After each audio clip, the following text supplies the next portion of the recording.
no sense.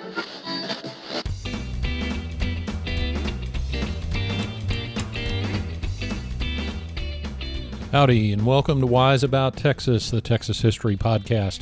I'm your host, Ken Wise. I want to thank you for tuning in to Texas Today. This episode is being released at the end of January 2021, so I hope everybody is off to a good start for the new year. We're in a legislative session year here in Texas, which is always active and exciting, a little bit different during lockdown situations that are still occurring, but the Capitol is open, so they'll give you a COVID test, and you can go in there and see your legislature in action. Although check before you go to make sure that there's limited space in the gallery, so make sure. But I always encourage you during a legislative session to spend some time in the Capitol if you can. It is the people's capital, and you should go down there and check it out, especially if you love Texas history. Of course, there's a lot of history in that Capitol, and it's really a good time to spend a day just walking the halls. Today we're going to talk about something that occurred in that Capitol building back in 1925. You know, it's inevitable with Texas's growth that the government buildings are often repurposed. So if you go into historic courthouses or other historic buildings, including the Capitol, a lot more used to occur in that building than occurs now because the government grows and you need additional space and additional buildings. Well, in 1925, the Texas Supreme Court sat in the Capitol building. So we're going to talk a little bit about something that radically changed the Texas Supreme Court in 1925. In fact, if you had watched this particular case, you wouldn't even recognize the court. Today, we're going to talk about the day that the entire makeup of the Texas Supreme Court totally changed. So let's go back to 1925 and get wise about Texas.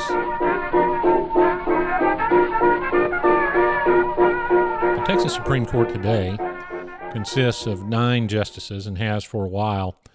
But back in the early 20th century, for a long time, the Texas Supreme Court only consisted of 3 justices. So in 1925, there were 3 justices on the Supreme Court. And a case came out of El Paso.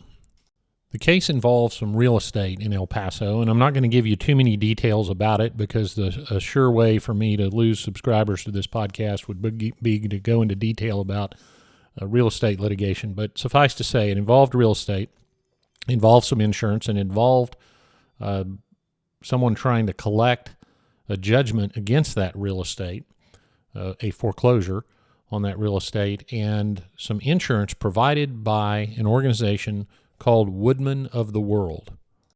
Woodmen of the World started as an insurance association in 1890 in Omaha, Nebraska, and it's since grown. They've changed their name. It's now called Woodmen Life, but it was a very prominent organization. By 1915, there were over 750,000 members of Woodmen of the World. So Woodmen of the World insurance had factored into this El Paso lawsuit.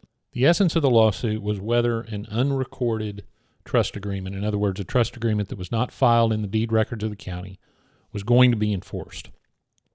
So the case came from the trial court to the appeals court in El Paso. The appellate opinion in El Paso was issued, and the losing party sought review in the Texas Supreme Court. So the Texas Supreme Court has the discretion whether to take cases that are appealed to it or not. It's called a discretionary review court. And so the case comes to the Supreme Court first for a decision on whether the Supreme Court is going to hear the case. Well, it turns out that the Chief Justice of the Supreme Court, now this is 1924, I've said 1925, that's when the case was heard. 1924, this part of the procedure was going on. The Chief Justice was C.M. Curitin, and the Associate Justices were Thomas B. Greenwood and William Pearson. Well, there was a problem. All 3 of them, Curitin, Greenwood, and Pearson, were affiliated in some fashion with Woodmen of the World, so they were disqualified from hearing this appeal. When that happens, Governor Neff, Pat Neff, who was governor at the time, had to appoint special justices to the Texas Supreme Court, and that's a procedure that still occurs from time to time today. If there's an 8-8 split and there's not a ninth justice on the court, the Chief Justice can bring someone to sit for a particular case. If there's a vacancy for whatever reason on the court, you can appoint what would be called a special justice, or if it were to replace the chief, it would be the special Chief Justice. So Neff needed to find other judges to sit for this case involving Woodmen of the World. Well, I mentioned earlier there were over 750,000 members of Woodmen of the World in the early 20s, probably more by then. That 750,000 number was surpassed in 1915. So here in 1924, he was looking for judges to sit on the Supreme Court. Well, he couldn't find anybody that wasn't a member of Woodmen of the World. So this goes on throughout 1924. The case is scheduled to come before the court on the decision of whether to take it or not in early January 1925. The other thing that was going on was Ma Ferguson. Governor Miriam Ferguson was elected in 1924, so she was going to take office in 1925. So Neff needed to resolve this. And so on January 1st, 1925, Neff came up with a solution. Woodmen of the World did not accept female members. So Neff decided he would appoint 3 women to the Texas Supreme Court. Now let's put this in context of the time. It was only 7 years before that Texas women were even allowed to vote. Now Texas was about to inaugurate its first female governor. Pat Neff had traditionally appointed women to state boards and commissions, which was a fairly new phenomenon in Texas. So Governor Neff appointed the country's first all-women Supreme Court. And here's who he appointed. First, he appointed Nellie Robertson of Granbury, Texas. She was the county attorney of Hood County. He also appointed Edith Wilmans from Dallas. Now, she had served as a member of the 38th legislature, and I believe was the first woman elected to the Texas legislature. He also appointed Hortense Sparks Ward from Houston, who was practicing law with her husband. Miss Robertson, the county attorney, was designated Chief Justice, and Miss Ward and Miss Wilmans were the associate justices.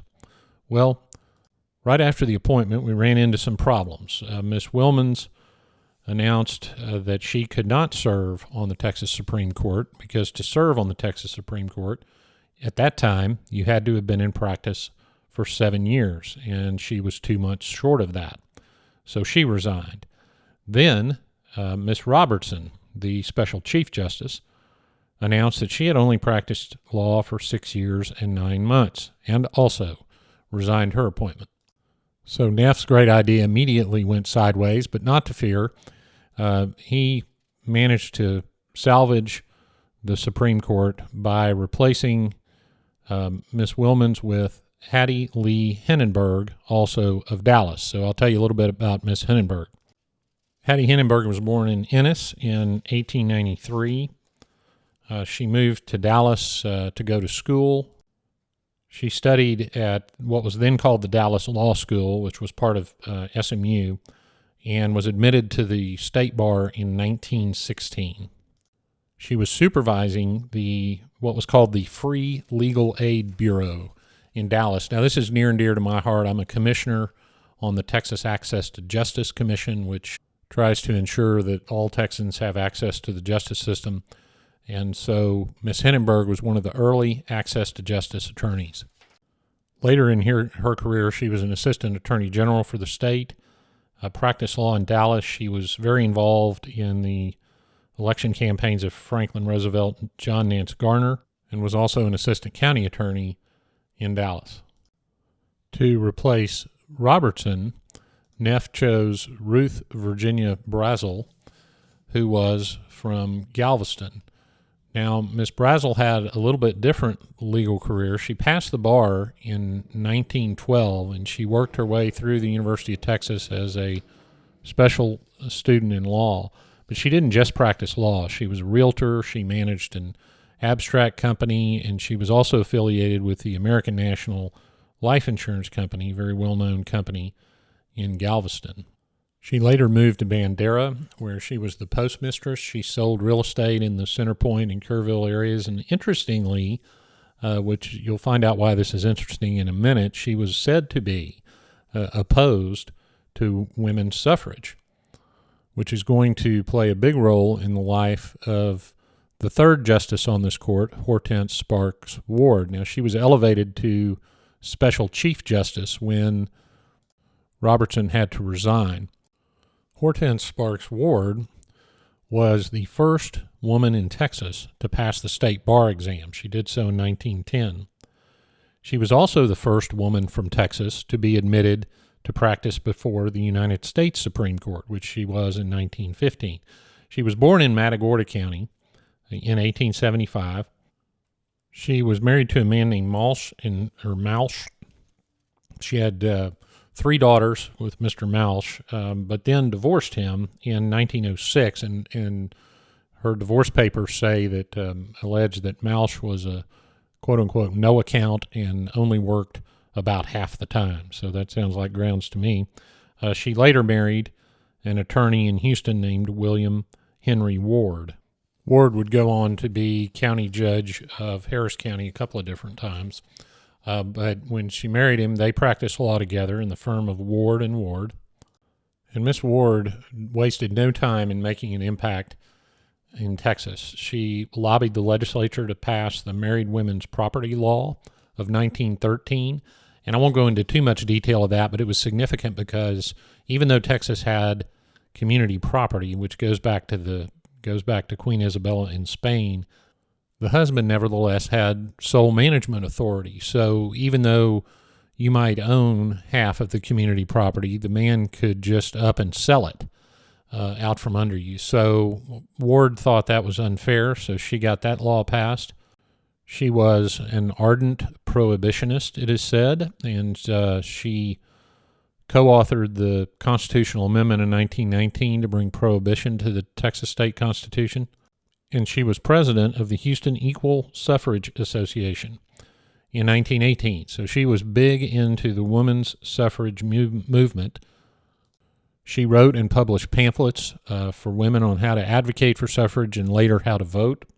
And her pamphlets were used in a statewide campaign to persuade women to register to vote when they were going to be able to. In 17 days in 1918, the summer of 1918, nearly 386,000 women registered to vote.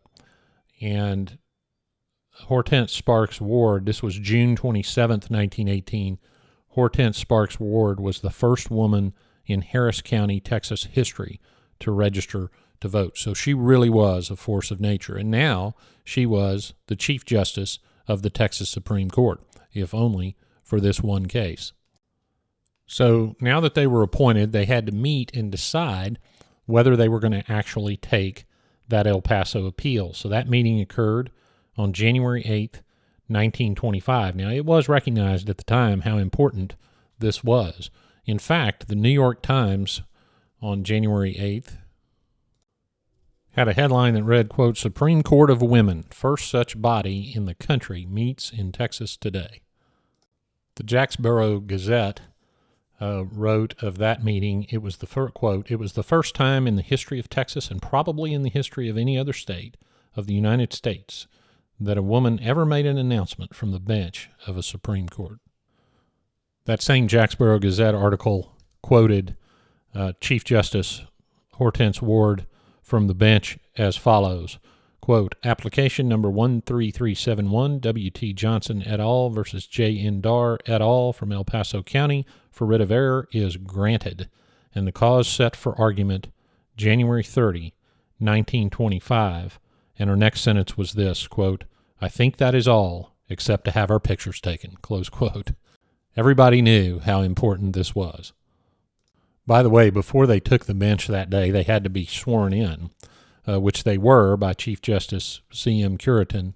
And when you take your oath of office, you have to sign an actual paper form with the oath on it. And the Jacksboro Gazette article, the reason I'm using it is it closes with this observation. This is the last two sentences of this article.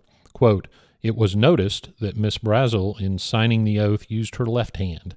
The other members of the special signed with their right hand." Close quote. So not sure why the author decided to put that in there, but there you have it. Well, the court heard argument on January 30th, and the Hallettsville Herald on February 3rd, 1925, reported on the event.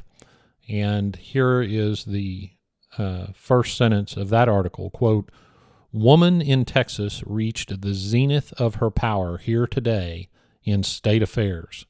While one was in the governor's chair, 3 others gravely sat as the first feminine Supreme Court in the country."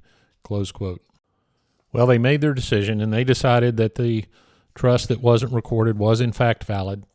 Chief Justice Ward wrote the opinion, but interestingly, each of the 2 associate justices, Justice Hindenburg and Justice Brazel, each wrote separately. They wrote what's called a concurrence, which means you agree with the result, but you're going to explain why you agree with the result. So each member of the first all-woman Supreme Court in the country got to write an opinion in this case, and that concluded the service of the first all-woman Supreme Court in the country.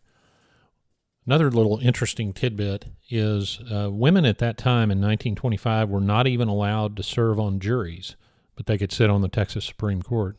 In fact, they wouldn't serve on juries until almost 30 years afterwards. And it wasn't until 1982 when a woman was appointed for the first time to be a full-time justice on the Texas Supreme Court. That was Justice Ruby Sondak, who is an attorney in Houston and a world-renowned mediator, and all the lawyers listening to this are chuckling because Justice Sondak will get your case settled. And as I record this in 2021 now, 4 of the 9 justices on the Texas Supreme Court are women, all colleagues and friends of mine, and rightful heirs to the legacy of Hortense Sparks Ward as strong Texas women.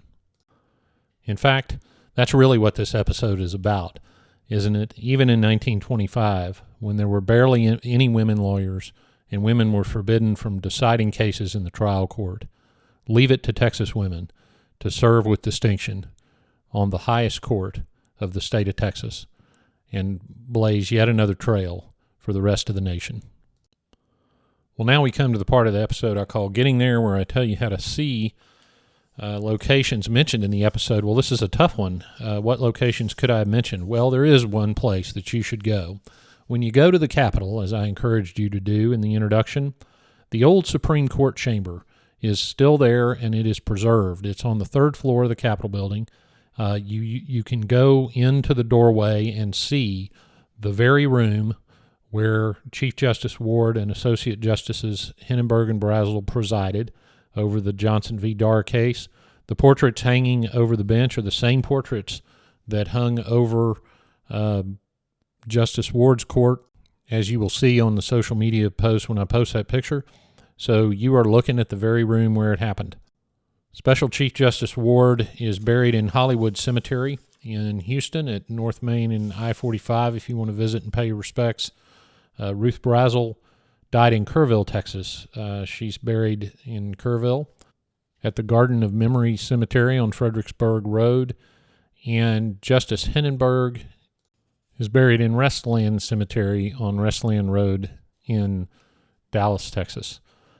Interestingly, another little tidbit for you, the Johnson v. Darr case, the Texas Supreme Court Historical Society reenacted the argument of Johnson v. Darr in 2016, and for that reenactment, a descendant of Justice Ward, a very nice lady named Linda Hunsaker, lent the proceedings the original wooden gavel that Hortense Sparks Ward used to call the all-woman Supreme Court to order, and that was a great event. And you can go to the Texas Supreme Court Historical Society website, which is texascourthistory.org. You can find an article on that reenactment. And I want to close today with a little tribute and a dedication to a great Texas history figure that we lost late last year, Larry Spacek. Larry was the director of the San Jacinto Museum of History at the San Jacinto Monument. That's the museum at the base of the monument. He joined that museum in 1989, and he really loved Texas history. He loved the San Jacinto Monument, and he loved educating and hosting people at that museum. Larry was one of the nicest guys you'll ever meet, and it was always a pleasure to see him, and we're going to miss him very much. So I'll dedicate this episode of Wise About Texas to Larry Spacek. Well, that wraps it up for this episode of Wise About Texas. Thanks for tuning in for a little bit of Texas history. You can find the show on Twitter and Instagram at Wise About Texas. Like and share the Wise About Texas Facebook page, and if you get a minute, leave us a 5-star review on iTunes. That helps other people find the show.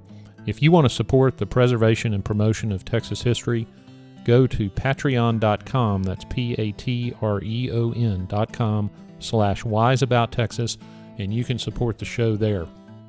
Thanks again for tuning in. Go out and do something for Texas today. And until next time, God bless Texas, and we'll see you down the road.